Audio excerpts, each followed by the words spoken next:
안녕하십니까. 녹색부동산 이강희입니다. 여러분들 집 구하러 다니실 때 어떤 준비를 하고 방을 보러 가시나요? 아마 대부분의 분들은 아무 생각 없이, 아무 준비 없이 그냥 방을 보러 가실 것 같은데요. 오늘은 이제 체크리스트가 필요한 이유와 체크리스트 등을 어떻게 작성하고 방을 보러 가야 되는지에 대해 한번 설명을 드려보겠습니다. 아마 대부분의 분들이 방을 보러 가실 때 이제 본인이 중요하다고 생각하시는 것들을 몇 가지 생각을 하시고 방을 보러 가실 거예요.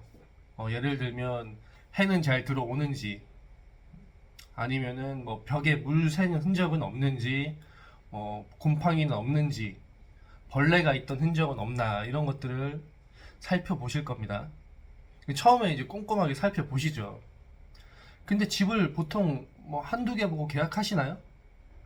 원룸이나 투룸 같은 경우에는 적어도 4개에서 5개 이상은 보시고, 그 이상도 보시고 보통 계약을 하시는 경우가 많아요.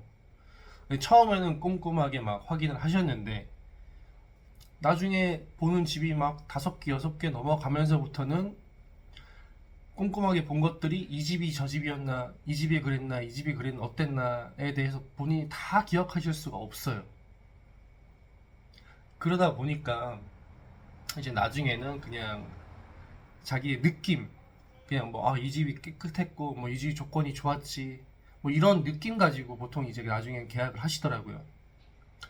이렇게 계약하셔가지고 아무 문제가 없으면은 당연히 제일 좋죠. 근데 아무 문제가 없고 하자가 없으면은 아무 문제가 없는 건데, 이제 들어가셔 계약을 하고 입주를 했더니 주변에 뭐 공장이 있어가지고 막 소음이 발생한다던가, 아니면은 1층에 뭐 음식점, 뭐 예를 들면 치킨집 같은 게 있어가지고 저녁에 막 치킨 냄새가 올라온다던가, 아니면은 뭐 골목에 봤던 자기가 다니는 동선에 다녀봤더니 골목에 CCTV가 없어서 좀 불안하다던가, 뭐 이런 부분들을 발견하게 되면 이런 거는 돌이킬 수가 없기 때문에 계약을 하고 나면, 그래서 계약하시기 전에 꼼꼼하게 확인을 해주셔야 해요. 그래서 체크리스트가 필요한 건데요.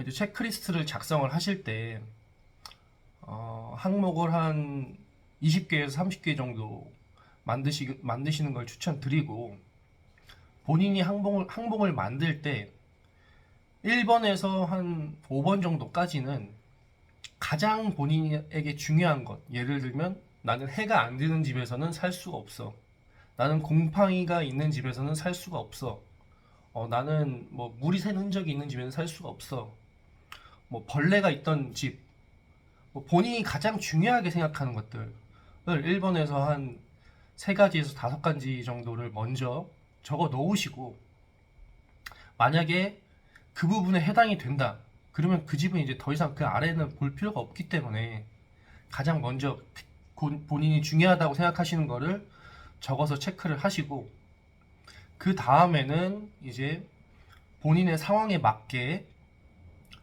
쭉 체크리스트를 작성하시면 되는데, 제가 예를 좀 들어 드릴게요.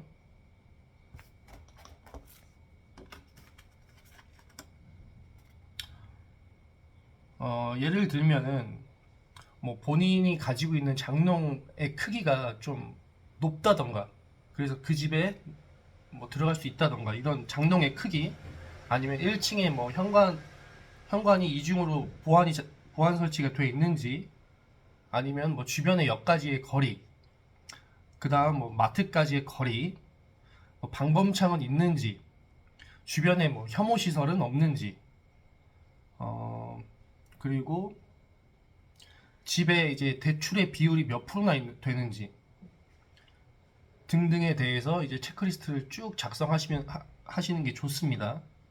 그리고 만약에 조금 마음에 드는 집이고 집이라면 이제 수리할 부분은 없는지에 대해서도 사전에 미리 체크하시는 게 좋아요. 뭐 물 저기 변기 커버가 좀 흔들거린다던가, 아니면 변기 레버가 좀 잘 안 눌린다던가, 뭐 손잡이가 이상이 있다던가 아니면 후드가 작동이 잘 되는지 안 되는지, 창문이 뭐 열렸다 닫혔다 안 된다든지, 이런 사전에 수리할 부분이 있는 것들은 미리 체크를 하셔서 계약을 하실 때 이런 부분들이 지금 작동이 잘 안 되고 있으니 수리를 해달라고 요청을 하시고 수리가 된 상태에서 입주하시는 게 훨씬 좋습니다.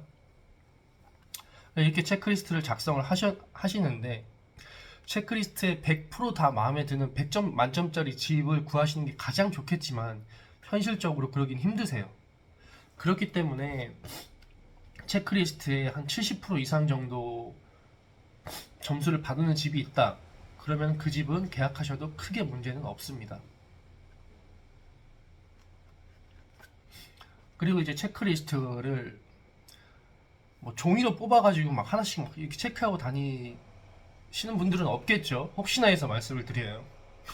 그렇게 하시면 부동산 부동산 통해서 집을 보시기가 힘드실 거고, 스마트폰 메모장에 사진을 첨부를 해가지고 옆에 이제 칸을 만들어서 간단하게 체크만 할 수 있게 손가락으로 그런 식으로 하시면은 훨씬 들고 다니시기 편하실 거예요. 체크하시기.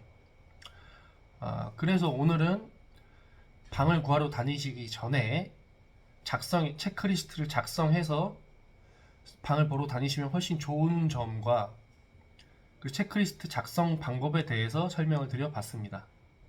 감사합니다.